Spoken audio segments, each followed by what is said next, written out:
अस्सलामुअलैकुम। आज हम डिस्कस करेंगे फर्स्ट ईयर बायोलॉजी का chapter number 3 that is cell structure and function. इस चैप्टर के शुरू में बहुत सारे लेस इंपॉर्टेंट टॉपिक्स थे जिनको मैंने स्किप कर दिया है।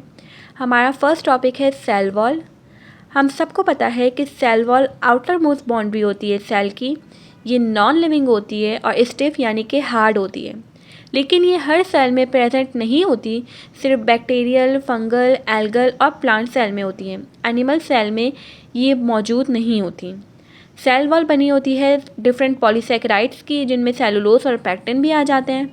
प्लांट की जो सेल वॉल है उसके 3 लेयर्स होती हैं, मिडल लैमेला, प्राइमरी वॉल और सेकेंडरी वॉल। इन तीनों लेयर्स में से जो लेयर सबसे पहले फॉर्म होती है उसे मिडल लैमेला कहते हैं। दो सेल्स को जो लेयर जोड़े रखती है उसे मिडल लैमेला कहते हैं, इसलिए इसे cementing layer between two daughter cells भी कहा जाता है। ये कॉमन होती है दो सेल्स के बीच में, यानी दो सेल्स के बीच में एक ही मिडल लैमेला हुआ करती है। मिडल लैमेला बनी होती है कैल्शियम और मैग्नीशियम पैक्टेट से। सेल डिवीजन में जब साइटोकाइनेसिस का प्रोसेस चल रहा होता है तो उस वक्त मिडल लैमेला फॉर्मेशन होती है। दूसरी लेयर है प्राइमरी वॉल।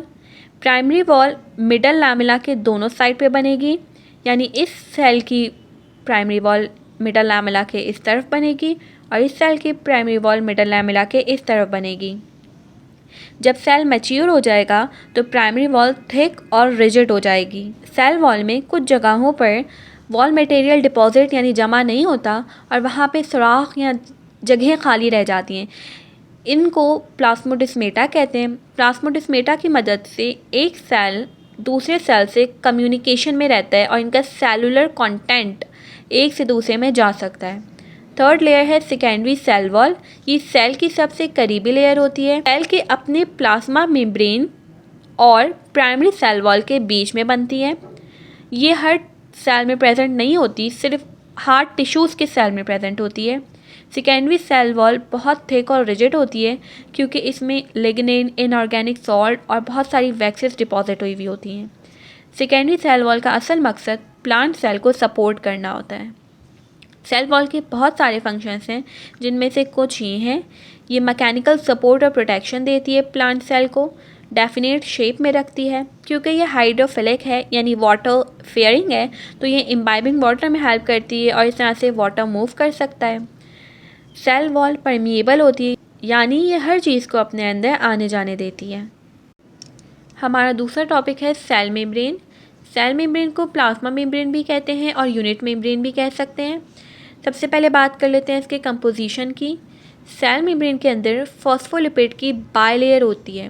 बायलेयर से मुराद कि फॉस्फोलिपिड के मॉलिक्यूल्स दो पैरेलल लेयर्स में अरेंज्ड होते हैं और इस बायलेयर के अंदर प्रोटीन इंटरस्पर्स्ड होती है। इंटरस्पर्स्ड की मुराद इंटरवल्स पे इंसर्टेड होती हैं। सेल मेम्ब्रेन के अंदर 50% लिपिड और अप्रॉक्सीमेटली 50% प्रोटीन होता है। सेल मेम्ब्रेन के स्ट्रक्चर को डिफाइन करने के लिए बहुत सारे मॉडल्स पेश किए गए, उनमें से एक सैंडविच मॉडल भी है। सैंडविच मॉडल से मुराद सेल मेम्ब्रेन लिपिड की बायलेयर से बनी है और ये लिपिड की बायलेयर बिल्कुल सैंडविच्ड है inner and outer layer of protein के बीच में। मॉडर्न टेक्नोलॉजी से हमें ये पता चला कि सैंडविच मॉडल बिल्कुल रॉन्ग आइडिया है। एक और आइडिया सिंगर और निकोलसन नामी साइंटिस्ट ने 1972 में पेश किया था, उसे फ्लूइड मोसेक मॉडल कहते हैं। इस मॉडल के मुताबिक लिपिड बायलेयर कोर है मेम्ब्रेन की। कोर से मुराद बेसिक है, लाजमी चीज़ है, और ये लिपिड मॉलिक्यूल्स बिल्कुल फ्लूइड स्टेट में होते हैं। ये रोटेट भी कर सकते हैं, ट्रांसलेट भी कर सकते हैं, वाइब्रेट भी कर सकते हैं। और जो प्रोटीन्स हैं वो इसी फॉस्फोलिपिड बायलेयर में होती है। जिस तरह समंदर में आइसबर्ग्स होते हैं, इसी तरह लिपिड बायलेयर पे प्रोटीन्स डिस्पर्स्ड हैं। दो टाइप्स ऑफ प्रोटीन्स हैं, इंटीग्रल प्रोटीन्स और पेरिफेरल प्रोटीन्स। इंटीग्रल प्रोटीन्स को इंट्रिंसिक प्रोटीन्स भी कह सकते हैं। ये वो प्रोटीन्स होती हैं जो लिपिड बायलेयर के अंदर डायरेक्टली इनकॉर्पोरेटेड होती हैं और ये एक जगह से दूसरी जगह वाटर सॉल्युबल सब्सटेंसेस को पास करवाती हैं, इसलिए ये चैनल प्रोटीन्स कहलाती हैं। दूसरी टाइप ऑफ प्रोटीन्स हैं पेरिफेरल प्रोटीन्स। इनको एक्सट्रिंसिक प्रोटीन्स भी कहते हैं। ये लिपिड बायलेयर के बिल्कुल आउटसाइड प्रेजेंट होती हैं, बाहर की साइड पे इनका बिल्कुल एक लूज एसोसिएशन होता है। सेल मेम्ब्रेन के बहुत सारे फंक्शंस हैं, जिनमें से कुछ ये डिस्क्राइब्ड हैं। सेल साइटोप्लाज्म को प्रोटेक्शन प्रोवाइड करती है, फ्लो ऑफ सॉल्यूशंस करवाता है, लिपिड के जो बायलेयर है, जब टेम्परेचर चेंजेस होते हैं तो ये फ्लूइडिटी को कंट्रोल रखती है।